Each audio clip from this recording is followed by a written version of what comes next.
साथियों नमस्कार, आप सभी का बहुत बहुत स्वागत है द कृष्णा सार्थक एकेडमी में। मैं कृष्णकांत कौशिक साथियों आपके लिए कराऊंगा एक हिंदी का बहुत ही महत्वपूर्ण अध्याय जिसका नाम रहेगा वाक्य एवं वाक्य के भेद। साथियों इस अध्याय में हम बात करेंगे कि वाक्यों का निर्माण कैसे होता है, वाक्यों के कितने प्रकार होते हैं। तो शुरू करते हैं साथियों इस अध्याय को। आप इस क्लास में अंत तक जुड़े रहेंगे तो आपका यह अध्याय बहुत अच्छे तरीके से कंप्लीट हो जाएगा साथियों, यानी कि तैयार हो जाएगा। स्टार्ट करते हैं साथियों अपने इस अध्याय को। अब मैं आपसे एक प्रश्न पूछता हूं, मुझको एक बात बताइए आप, यानी कि जो हिंदी भाषा होती है उसके कितने अंग होते हैं, यानी कि हिंदी भाषा के कितने अंग होते हैं। तो आप याद रखेंगे साथियों हिंदी भाषा के अंग होते हैं, यानी कि एक पॉइंट है साथियों इसमें लिखना आप, हिंदी भाषा के निर्माण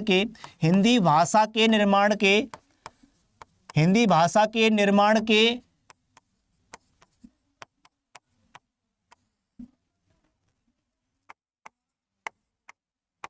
3 अंग होते हैं। कितने अंग होते हैं साथियों? 3 अंग होते हैं, ये बात आपको याद रखनी है।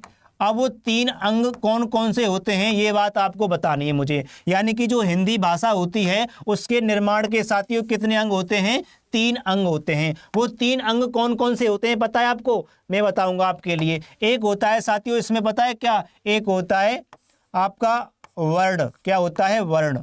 और दूसरा होता है इसमें शब्द, क्या होता है? शब्द होता है।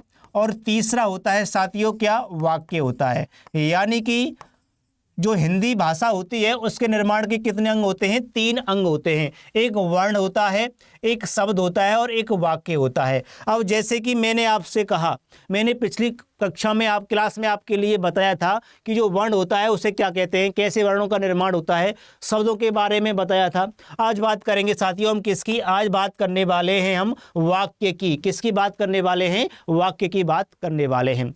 अब मुझको एक बात बताइए कि वाक्यों का निर्माण कैसे होता है, यानी कि वाक्य का निर्माण कैसे होता है। एक क्वेश्चन आपसे पूछता हूं मैं, अभी एक क्वेश्चन पूछता हूं कि क्वेश्चन है कि वाक्यों का निर्माण कैसे होता है? वाक्यों का निर्माण कैसे होता है? क्या आप मुझको बताएंगे? अगर आप मुझको बताएंगे तो कैसे होता है बताइए, वाक्यों का निर्माण कैसे होता है। देखना मैं आपके लिए बता रहा हूं कि वाक्यों का निर्माण कैसे होता है। जैसे कि मैंने कहा साथियों, मैंने कहा आपसे कि एक प्रश्न, एक उदाहरण लेता हूं आपके लिए, मुझे बताना एग्जाम्पल के माध्यम से कि राम खाता है खाना। क्या साथियों? राम खाता है खाना। अब मुझको एक बात बताइए, क्या यह वाक्य सही है? क्या यह वाक्य सही है? देखिए साथियों, अगर इसी वाक्य को मैं इस तरीके से लिख दूं, कि राम खाना खाता है, राम खाना खाता है।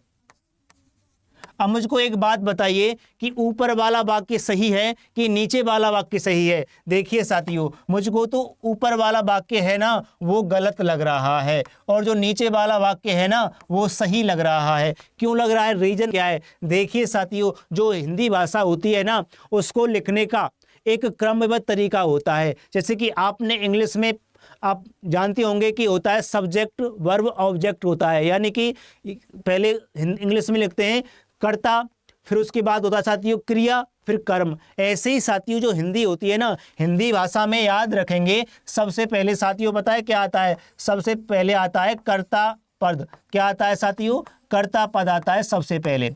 उसके बाद में आता है आपका कर्म पद। क्या? कर्म पद आता है उसके बाद में, कर्म पद। और उसके बाद में आता है साथियों पता है क्या? क्रियापद। कहने का मतलब है हिंदी भाषा को लिखने का एक क्रमबद्ध तरीका होता है।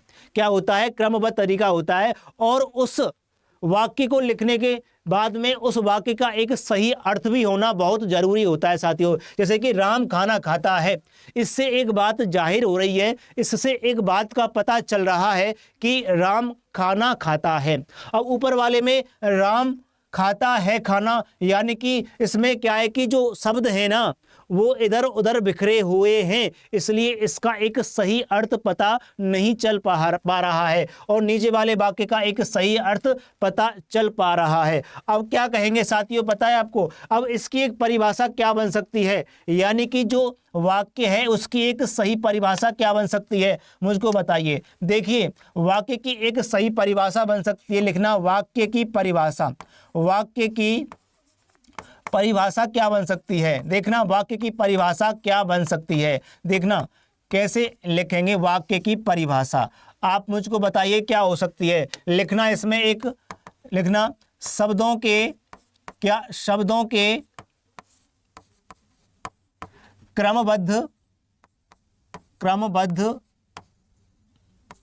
और सार्थक योग से वाक्य का निर्माण होता है। क्या? शब्दों के क्रमबद्ध और सार्थक योग से वाक्य का निर्माण होता है। बताइए हो रहा है कि नहीं हो रहा है? निर्माण होता है। कैसे होता है? मैंने आपसे कहा था ना कि शब्द क्या था, राम खाना खाता है, ये शब्द ही तो हैं और इनका एक क्रम से लिखे गए हैं, यानी कि कर्ता, उसके बाद कर्म और उसके बाद में क्रिया और सार्थक, और इसका एक अपना अर्थ है ना, यानी कि इस वाक्य का अपना एक अर्थ भी है। तो उसके योग से किसका निर्माण हुआ है साथियों? वाक्य का निर्माण हुआ है। यहाँ तक बात समझ में आई होगी? बिल्कुल साथियों, अवश्य आई होगी। आगे देखते हैं। अब आगे देखेंगे साथियों, देखना अब मैं आपसे एक बात पूछता हूँ, मुझे बात बताइए कि जो वाक्य होता है उसके कितने अंग होते हैं, यानी कि जो वाक्य होता है उसके कितने अंग होते हैं। तो याद रखेंगे साथियों, एक पॉइंट बना के लिखना, अभी एक पॉइंट बना के लिखना कि वाक्य के 2 अंग होते हैं। क्या? 2 अंग, वाक्य के 2 अंग होते हैं। अब वो 2 अंग कौन कौन से होते हैं? 2 अंग होते हैं, ये बात आपको लिखनी है। वाक्य के 2 अंग होते हैं। अब कौन कौन से 2 अंग होते हैं? जैसे कि नंबर 1 लिखना साथियों, इसमें 1 नंबर लिखना, इसमें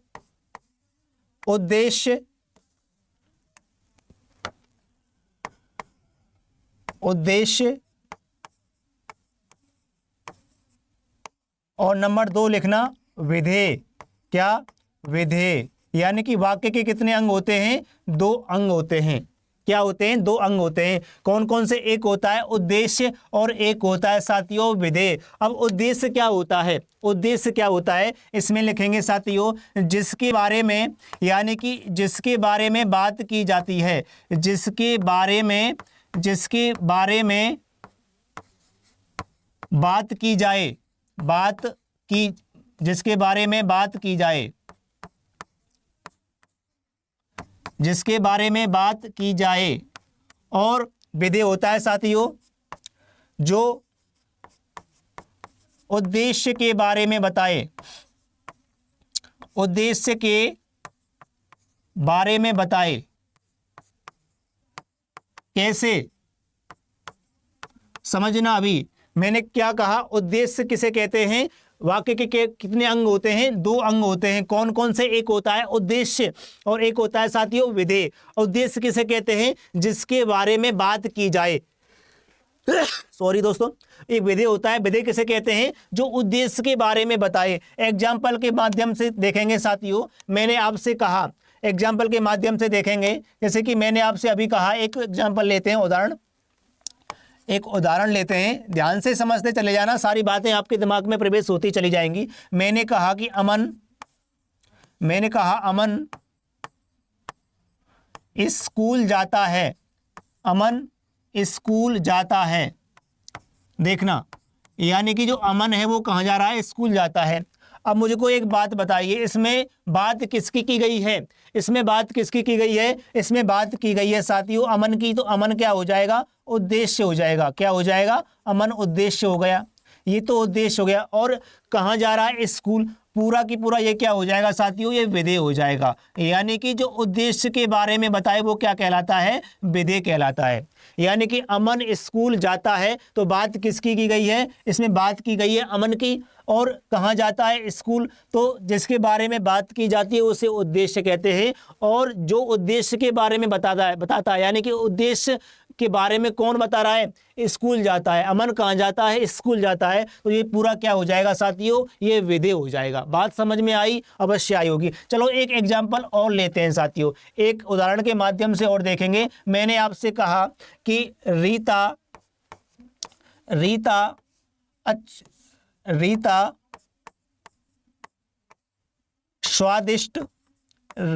स्वादिष्ट खाना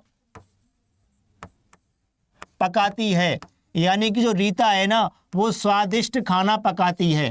क्या करती है रीता, स्वादिष्ट खाना पकाती है। अब मुझको एक बात बताइए कि इस वाक्य में बात किसकी की गई है, तो याद रखेंगे इस वाक्य में बात की गई है साथियों रीता की। रीता क्या कर रही है, रीता, ये क्या हो जाएगा, उद्देश्य हो जाएगा। बात किसकी की गई है, रीता की, तो रीता क्या हो गया इसमें, रीता हो गई उद्देश्य।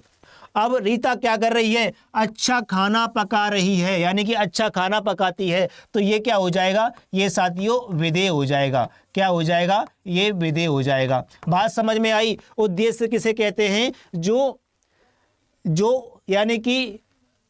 यानी कि जिसके बारे में बात की जाए उसे उद्देश्य कहते हैं, और जो उद्देश्य के बारे में बताए उसे क्या कहते हैं, उसे विधेय कहते हैं। यानी कि वाक्य के कितने अंग होते हैं, वाक्य के 2 अंग होते हैं। अब देखिए एक प्रश्न आप क्या बनेगा, प्रश्न बनेगा साथियों, बहुत महत्वपूर्ण प्रश्न क्या बनेगा पता है आपको, महत्वपूर्ण प्रश्न ये बनेगा कि लिखना, एक महत्वपूर्ण पॉइंट बना के लिखना। महत्वपूर्ण पॉइंट है कि रचना के आधार पर, क्या साथियों, रचना के आधार पर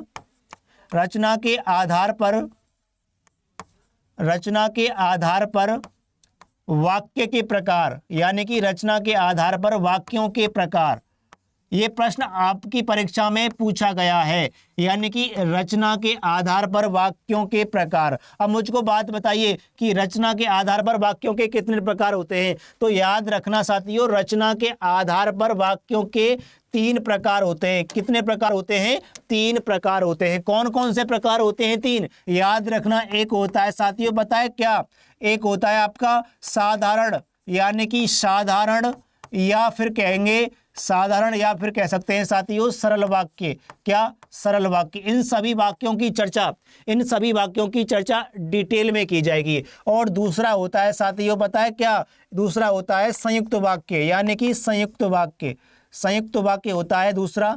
और तीसरा होता है साथियों, पता है क्या, तीसरा होता है आपका यानी कि मिश्र वाक्य। क्या, मिश्र वाक्य। ये आपकी रचना के आधार पर क्या होते हैं, वाक्यों के प्रकार होते हैं। यानी कि रचना के आधार पर वाक्यों के कितने प्रकार होते हैं, 3 प्रकार होते हैं। एक होता है साधारण वाक्य, और या फिर सरल वाक्य भी कह सकते हैं, साधारण या फिर सरल वाक्य भी कह सकते हैं। और दूसरा होता है साथियों संयुक्त वाक्य। क्या होता है, संयुक्त वाक्य होता है। और तीसरा होता है मिश्र वाक्य। आपको ये बात याद रखनी है। अब दूसरा क्वेश्चन क्या पूछा जाएगा, बताए आपको, दूसरा क्वेश्चन पूछा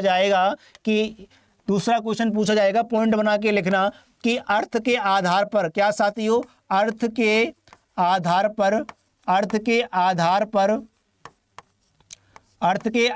पर वाक्यों के प्रकार। क्या साथियों, अर्थ के आधार पर वाक्यों के प्रकार। पता है कितने होते हैं, ये प्रश्न आपकी परीक्षा में पूछा गया है। अर्थ के आधार पर जो वाक्य होते हैं ना, उनके प्रकार कितने होते हैं पता है, उनके प्रकार होते हैं साथियों कितने, 8 प्रकार। और 8 प्रकार कौन कौन से होते हैं, उन सभी प्रकारों की चर्चा डिटेल में करेंगे। यहाँ तक सारी जो बात मैंने आपके लिए बताई अवश्य समझ में आई होगी। मैंने आपके लिए क्या बताया साथियों, थोड़ा रिवाइज करते हैं। मैंने आपके लिए बताया जो हिंदी भाषा होती है ना, उसके निर्माण के 3 अंग होते हैं। यानी कि हिंदी भाषा 3 चीज़ों से मिलकर के बनाई जाती है। पहला होता है साथियों वर्ण, दूसरा होता है शब्द, और तीसरा होता है वाक्य। अब वाक्यों का निर्माण कैसे होता है, तो वाक्यों का निर्माण साथियों शब्दों के सार्थक और क्रमबद्ध योग से किसका निर्माण होता है? वाक्यों का निर्माण होता है। अब मैंने आपको बताया कि साथियों वाक्य के कितने अंग होते हैं। तो वाक्य के 2 अंग होते हैं, एक उद्देश्य होता है और एक विधि होता है। उद्देश्य किसे कहते हैं? जिसके बारे में बात की जाती है उसे हम उद्देश्य कहते हैं। और साथियों विधि किसे कहते हैं? जो उद्देश्य के बारे में बताए उसे हम विधि कहते हैं। ये बात समझ में आई। फिर मैंने आपसे कहा कि साथियों जो रचना के आधार पर वाक्यों का निर्माण कैसे, यानी कि रचना के आधार पर वाक्य कितने प्रकार के होते हैं? तो रचना के आधार पर वाक्य 3 प्रकार के होते हैं। कौन कौन से होते हैं? एक साथियों साधारण या फिर सरल वाक्य होता है, दूसरा होता है साथियों संयुक्त वाक्य, और तीसरा होता है क्या? मिश्र वाक्य।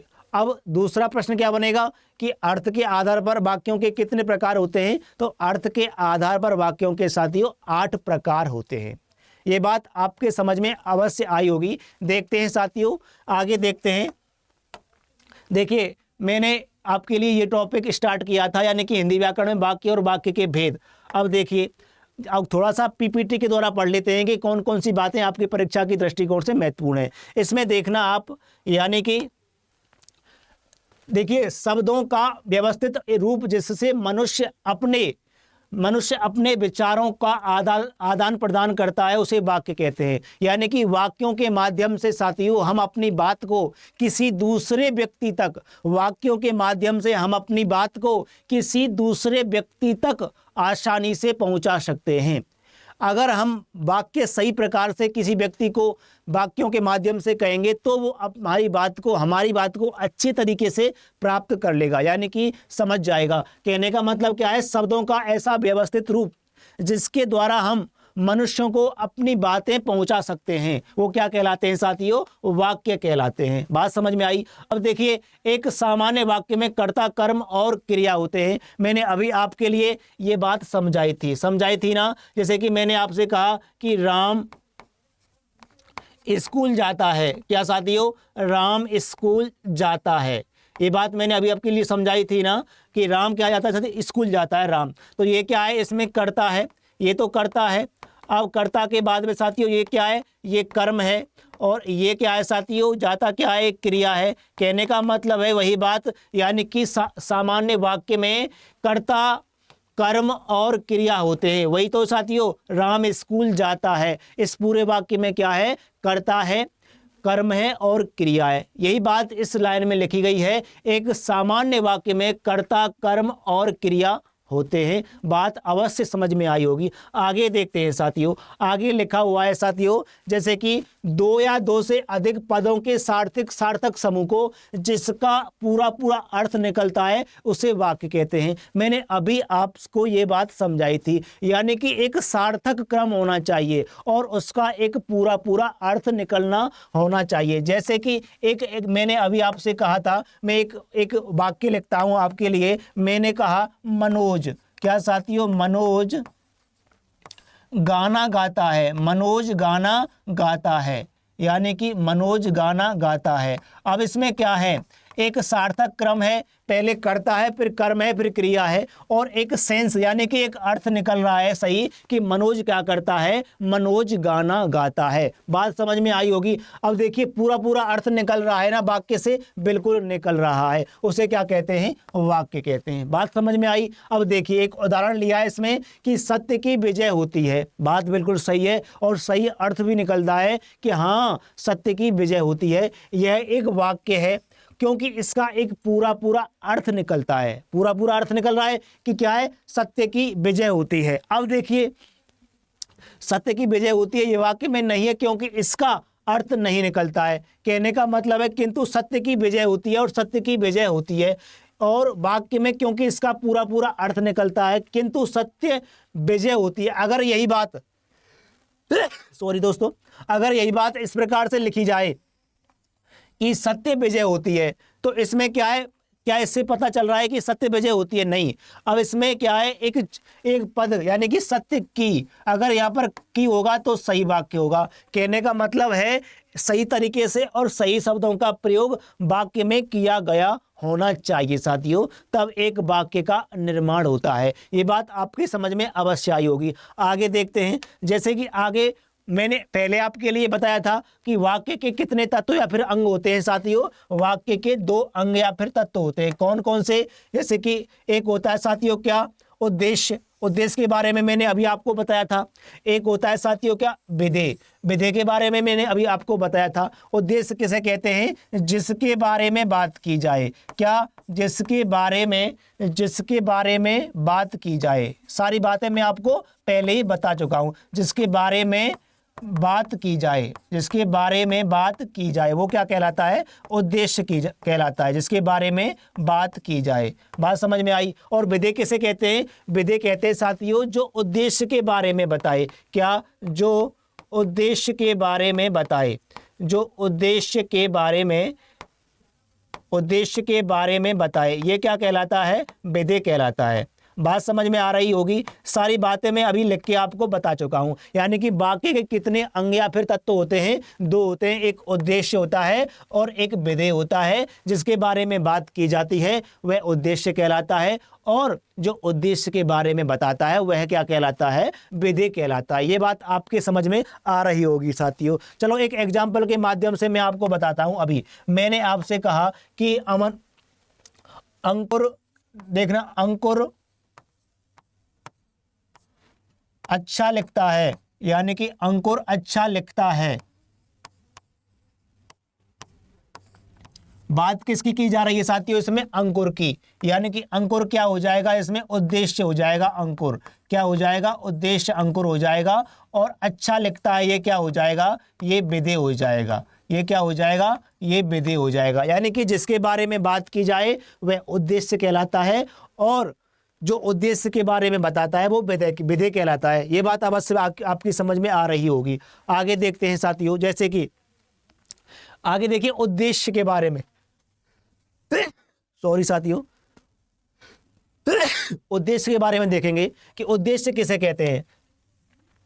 देखना, उद्देश्य जिसके बारे में बात की जाए उसे क्या कहते हैं? उद्देश्य कहते हैं। जैसे कि मोहन प्रयाग में रहता है। मोहन कहाँ रहता है? प्रयाग में रहता है। तो देखिए इस वाक्य में मोहन क्या हो जाएगा? उद्देश्य हो जाएगा। ठीक है। और जो प्रयाग, आगे देखते हैं। देखिए जो बात की जाए उसे विधेय कहते हैं। जिसके बारे में मोहन प्रयाग में रहता है, देखिए प्रयाग में रहता है, क्या हो जाएगा? विधेय हो जाएगा। यानी कि मोहन क्या हो जाएगा? उद्देश्य हो जाएगा, और प्रयाग में रहता है वो क्या हो जाएगा? विधेय हो जाएगा। इन सभी बातों को मैं लिखित रूप में अभी आपको समझा चुका हूं। आगे देखते हैं साथियों। आगे देखिए अब वही, यानी कि मोहन क्या हो जाएगा? उद्देश्य हो जाएगा, और प्रयाग में रहता क्या हो जाएगा साथियों? विधेय हो जाएगा। बात समझ में आ रही होगी। आगे देखते हैं। जैसे कि देखिए वाक्य के भेद। अब मैंने आपको बताया था ना कि वाक्य कितने भेद होते हैं। तो वाक्य के साथियों कितने भेद होते हैं? वाक्य के भेद होते हैं, यानी कि 2 प्रकार के भेद होते हैं। एक होता है आपका अर्थ के आधार पर। अभी मैंने आपको बताया था अर्थ के आधार पर कितने वाक्य थे? अर्थ के आधार पर आपके 8 वाक्य थे। वहीं बात करें साथियों रचना के आधार पर, तो रचना के आधार पर मैंने कितने बताए थे वाक्य? अभी 3 बताए थे। ये सभी बातें मैं आपको पहले बता चुका हूं लिखित रूप में। आगे देखते हैं आगे क्या लिखा हुआ है। जैसे कि आगे लिखा हुआ है अर्थ के आधार पर वाक्य के भेद कितने होते हैं? 8 होते हैं। कितने होते हैं साथियों? 8 प्रकार के होते हैं। कौन कौन से होते हैं? सभी प्रकारों की चर्चा डिटेल में करेंगे। एक होता है साथियों विधानवाचक वाक्य, या फिर इसे कह सकते हैं हम साधारण वाक्य भी कह सकते हैं। क्या? सामान्य वाक्य भी कह सकते हैं। सामान्य वाक्य, इसको सामान्य वाक्य भी कह सकते हैं। सामान्य वाक्य भी कह सकते हैं इसे हम, और इसको हम विधानवाचक भी कह सकते हैं। दूसरा होता है निषेधवाचक वाक्य। इन सभी की चर्चा डिटेल में करने वाले हैं। एक होता है साथियों प्रश्नवाचक वाक्य। आगे देखते हैं। अगला है साथियों विस्मयादिबोधक, यानी कि ये होता है चौथा। अगला है आज्ञावाचक वाक्य। अगला है इच्छावाचक वाक्य। अगला है संकेतवाचक वाक्य, और अगला है साथियों संदेहवाचक वाक्य। ये सभी वाक्य साथियों अर्थ के आधार पर वाक्यों के कितने प्रकार हैं? 8 प्रकार हैं। यहाँ तक बात आपके समझ में अवश्य आ रही होगी। आगे देखते हैं साथियों। देखिए अब पहला पढ़ेंगे इसमें विधानवाचक वाक्य किसे कहते हैं। क्या? विधानवाचक वाक्य किसे कहते हैं? वह वाक्य जिससे किसी प्रकार की जानकारी का पता चलता है, यानी कि जिससे किसी सामान्य जानकारी का पता चलता है उसे क्या कहते हैं? विधानवाचक वाक्य कहते हैं। जैसे कि भारत एक देश है। सही बात है, भारत क्या है, एक देश है। और राम के पिता का नाम दशरथ है साथियों, यानी कि राम के पिता का नाम दशरथ ही तो था। तो एक जानकारी प्राप्त हो रही है ना सामान्य सी, यानी कि जिसके बारे में एक सामान्य जानकारी प्राप्त हो वह क्या कहलाता है, साधारण या फिर विधानवाचक वाक्य कहलाता है। दशरथ अयोध्या के राजा हैं या फिर थे साथियों, वास्तव में दशरथ अयोध्या के राजा ही तो थे। ये क्या है साथियों, एक विधानवाचक वाक्य है। आगे देखते हैं, जैसे कि दूसरा होता है निषेधवाचक वाक्य, यानी कि जिसमें किसी चीज की यानी कि मनाही की बात यानी कि ना की बात की जाती है। जैसे कि जिन वाक्यों से कार्य के ना होने का भाव प्रकट होता है उसे क्या कहते हैं, हम निषेधवाचक वाक्य कहते हैं। यानी कि जिस वाक्य में किसी काम के ना होने का भाव प्रकट होता है उसे क्या कहते हैं, निषेधवाचक वाक्य कहते हैं। अब देखिए इसमें पहला वाक्य है कि मैंने दूध नहीं पिया। देखिए मैंने साथियों दूध नहीं पिया, इसमें क्या है, नहीं, यानी कि इसमें मनाही की बात कर रहा है कि मैंने दूध नहीं पिया। दूसरा है राम ने खाना नहीं खाया, इसमें किसकी बात कर रहा है, ना की बात कर रहा है। तीसरा है रवि क्रिकेट नहीं खेलता, इसमें क्या है साथियों, रवि क्रिकेट नहीं खेलता। ये बात आपकी समझ में आई होगी। यानी कि पहला मैंने बताया विधानवाचक वाक्य, दूसरा है साथियों निषेधवाचक वाक्य। आगे देखते हैं अगला वाक्य, यानी कि प्रश्नवाचक वाक्य। प्रश्नवाचक वाक्य क्या होता है, वह वाक्य जिसके द्वारा किसी प्रकार का प्रश्न पूछा जाता है किसी दूसरे व्यक्ति से। वह वाक्य जिसमें किसी दूसरे व्यक्ति से कोई प्रश्न पूछा जाता है उसे क्या कहते हैं, हम प्रश्नवाचक वाक्य कहते हैं। जैसे साथियों क्या कहते हैं, प्रश्नवाचक वाक्य कहते हैं। भारत क्या है बताइए, पूछ रहा है कोई कि भारत क्या है, भारत एक देश है। यह प्रश्न ही तो पूछा जा रहा है कि भारत क्या है, देश है। राम के पिता कौन हैं, अब देखिए क्वेश्चन ही तो है, प्रश्न ही तो है, राम के पिता कौन हैं, बताइए कौन है। आगे देखिए दशरथ कहाँ के, यानी कि इसमें प्रश्न पूछा गया है कि दशरथ कहाँ के राजा हैं, यानी कि प्रश्नवाचक वाक्य में कोई प्रश्न पूछा जाता है। बात समझ में आई। आगे देखते हैं साथियों, अगला है आपका विस्मयादिबोधक वाक्य। इसमें क्या है कि वह वाक्य जिससे किसी प्रकार का गहरा अनुभव अथवा भाव व्यक्त होता है उसे क्या कहते हैं, विस्मयादिबोधक वाक्य कहते हैं। यानी कि कोई बात बड़े अचरज के साथ में अचानक यानी कि आश्चर्यजनक बात ऐसे वाक्यों में की जाती है। जैसे कि मैंने कहा ओहो उसकी दुर्घटना में मृत्यु हो गई, वाह आप मैच जीत गए, अरे आपने तो परीक्षा पास कर ली। ये सभी क्या है साथियों, विस्मयादिबोधक वाक्य है। आश्चर्यजनक बात ऐसे वाक्यों में की जाती है। जैसे कि आहा आहा कितना सुंदर फूल है, कितना सुंदर साथियों फूल है, ओहो ओहो कितनी गर्मी है, अरे अरे आप यहाँ कैसे, कहने का मतलब है ऐसे वाक्यों में ओहो अरे आहा ऐसे शब्दों का प्रयोग किया जाता है विस्मयादिबोधक वाक्यों में। अरे आज कितनी गर्मी है, अरे आप वहाँ कैसे बैठे हो, ऐसे साथियों ऐसे क्या कौन से वाक्य कहलाते हैं, विस्मयादिबोधक वाक्य कहलाते हैं। बात आपके समझ में अवश्य आ रही होगी। आगे देखते हैं, जैसे कि आज्ञावाचक वाक्य। आज्ञावाचक वाक्य कौन से होते हैं साथियों, ऐसे वाक्य जिनमें किसी प्रकार की कोई आज्ञा दी जाती है। मैंने कहा आप वहाँ जाइए, आप इधर आइए, आप कक्षा से बाहर जाइए, आप बाजार से फूल लाइए, आप बाजार से सब्जी खरीद के लाइए, आप वहाँ क्यों खड़े हो, ये तो प्रश्नवाचक वाक्य हो गया। लेकिन आप यहीं बैठे रहना, ये सभी क्या है साथियों, आज्ञावाचक वाक्य होते हैं। जैसे कि वह वाक्य जिसके द्वारा किसी प्रकार की आज्ञा दी जाती है या प्रार्थना की जाती है वह आज्ञावाचक वाक्य कहलाते हैं। जैसे कि उपदेश, ऐसे वाक्यों में उपदेश भी दिया जा सकता है, आदेश भी दिया जा सकता है और अनुमति भी दी जा सकती है। जैसे कि कृपया शांति बनाए रखें, आप यहाँ बैठ जाइए, ये सभी वाक्य कैसे कहलाते हैं साथियों, ये सभी वाक्य आपके आज्ञावाचक वाक्य कहलाते हैं। आगे देखते हैं, जैसे कि इच्छावाचक वाक्य। अगला छठवां कौन सा है, इच्छावाचक वाक्य। इच्छावाचक वाक्य कौन से होते हैं, यानी कि जिन वाक्यों में किसी इच्छा या फिर आकांक्षा, इच्छा आकांक्षा या फिर आशीर्वाद का बोध होता है उसे क्या कहते हैं साथियों, इच्छावाचक वाक्य कहते हैं। जैसे कि भगवान तुम्हें दीर्घायु करे, यानी कि भगवान तुम्हारी उम्र लंबी करे। नव वर्ष मंगलमय हो, नव वर्ष की हार्दिक शुभकामनाएं, बधाई, इच्छा प्रकट की जा रही है। तुम्हारी यात्रा सफल हो, तुम्हारी यात्रा मंगलमय हो। ये सभी क्या है साथियों, इच्छा बोधक वाक्य है। मैं आशा करता हूं आप अपनी परीक्षा में सफल होंगे। आप पर मेरा आशीर्वाद है कि आप जिस भी परीक्षा की तैयारी कर रहे हैं उसमें आप अवश्य सफल होंगे। ये सभी क्या है साथियों, मैं अपनी इच्छा को प्रकट कर रहा हूं। बात समझ में आ रही होगी। आगे देखते हैं साथियों, अगला है 7वां संकेतवाचक वाक्य। क्या है साथियों, संकेतवाचक वाक्य। संकेतवाचक वाक्य कौन से होते हैं, देखना कि जिन वाक्यों में क्रिया का बोध, जिन वाक्यों में क्रिया का होना दूसरी क्रिया पर निर्भर होता है, अथवा जिन वाक्यों में किसी संकेत या इशारे का बोध होता है, उन्हें क्या कहते हैं साथियों, संकेतवाचक वाक्य कहते हैं। जैसे देखिए एग्जाम्पल के माध्यम से, यदि वर्षा होती तो फसल अच्छी होती, यानी कि एक संकेत किया जा रहा है कि यदि वर्षा होती तो भाई फसल अच्छी होती, एक संकेत है। यदि डॉक्टर जल्दी आ जाता तो शायद, यदि डॉक्टर जल्दी आ जाता तो मरीज की मृत्यु नहीं होती, एक संकेत है। अगर डॉक्टर जल्दी आ जाता तो मरीज की मौत नहीं होती। जैसे कि राम का घर उस तरफ है, यानी कि जो राम का घर है ना वो उस तरफ है। ये सभी क्या होते हैं साथियों, संकेतवाचक वाक्य होते हैं।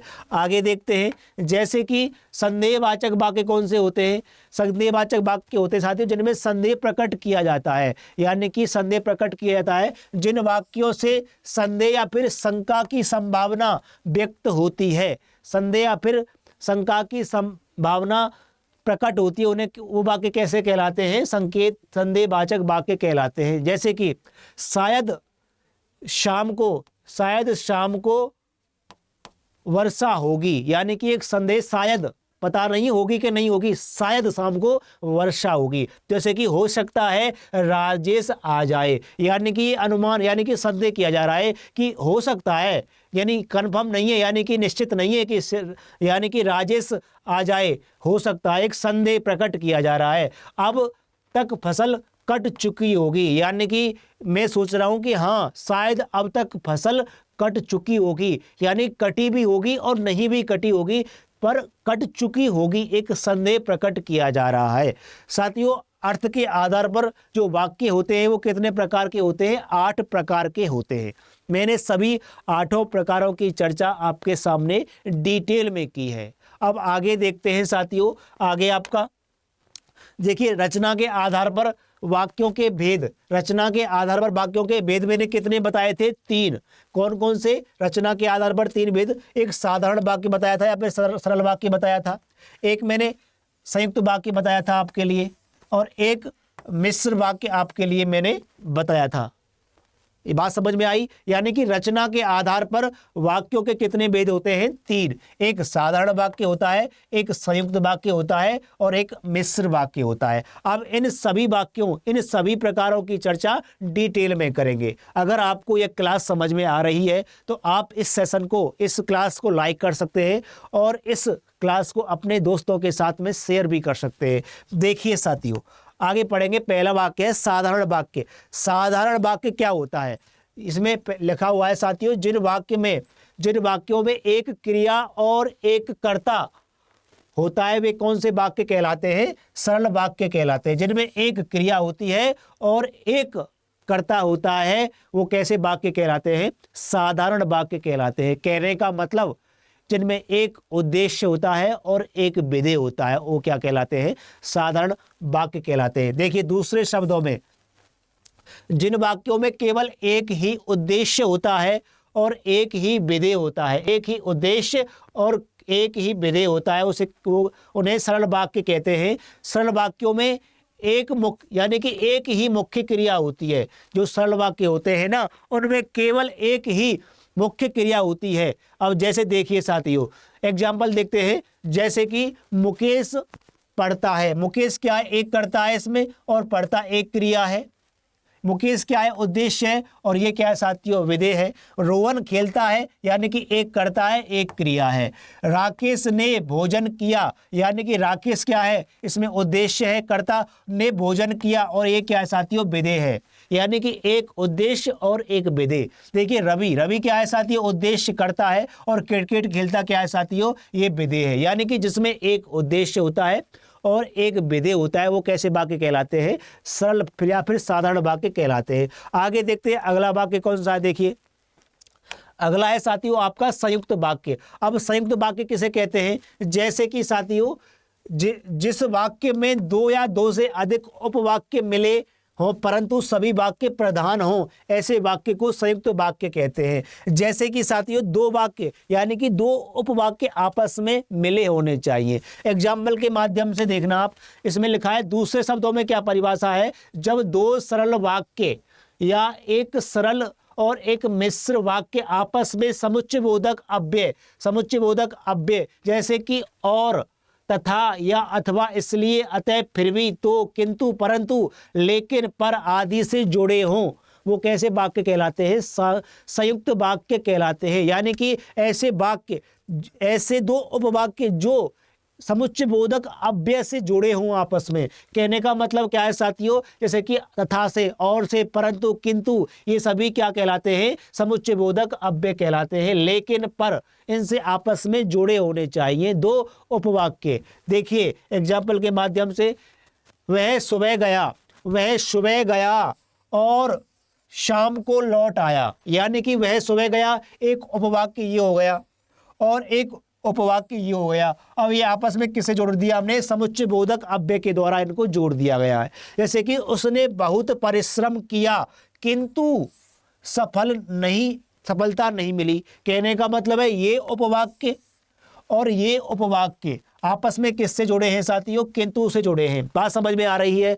बादल घिरे और मोर नाचने लगे। यानी कि बादल घिरे और मोर नाचने लगे। बात समझ में आई। कहने का मतलब है दो उपवाक्य किसी समुच्चयबोधक अव्यय से जब आपस में जोड़ दिए जाते हैं तो संयुक्त वाक्य का निर्माण होता है। इस बात को आप याद रखेंगे। आगे देखते हैं साथियों, जैसे कि अगला है आपका मिश्र वाक्य। मिश्र वाक्य किसे कहते हैं, समझ लीजिए। मिश्र वाक्य किसे कहते हैं, समझ लीजिए। जिन वाक्यों में एक प्रधान मुख्य उपवाक्य हो और एक अन्य आश्रित उपवाक्य हो, जो आपस में किसे, जो से, क्योंकि से और जितना से, उतना से, जैसा से, वैसा से, जब से, तब से, जहां से, वहां से, जिधर से, उधर से, अगर से, यदि से, तो से और यद्यपि से, तथापि से आदि से जुड़े हो, वो क्या कहलाते हैं साथियों, वो मिश्रित वाक्य कहलाते हैं। कहने का मतलब है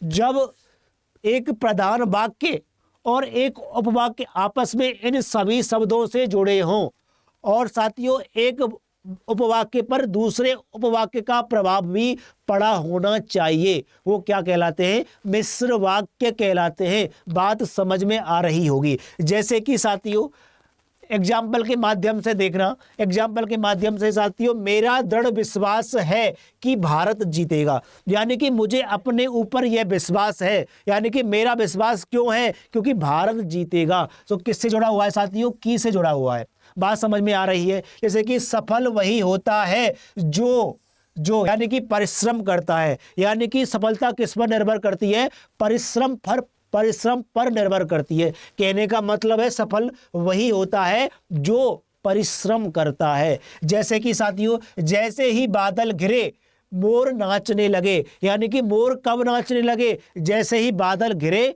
मोर नाचने लगे। आगे देखिए, सूरज निकला और फूल खिल उठे। फूल कब खिल उठे, जब सूरज निकला। फूलों का खिलना किस पर निर्भर करता है, सूरज के निकलने पर निर्भर करता है। यानी कि एक उपवाक्य का प्रभाव दूसरे वाक्य पर पड़ता है मिश्रित वाक्यों में। बात साथियों अवश्य समझ में आई होगी।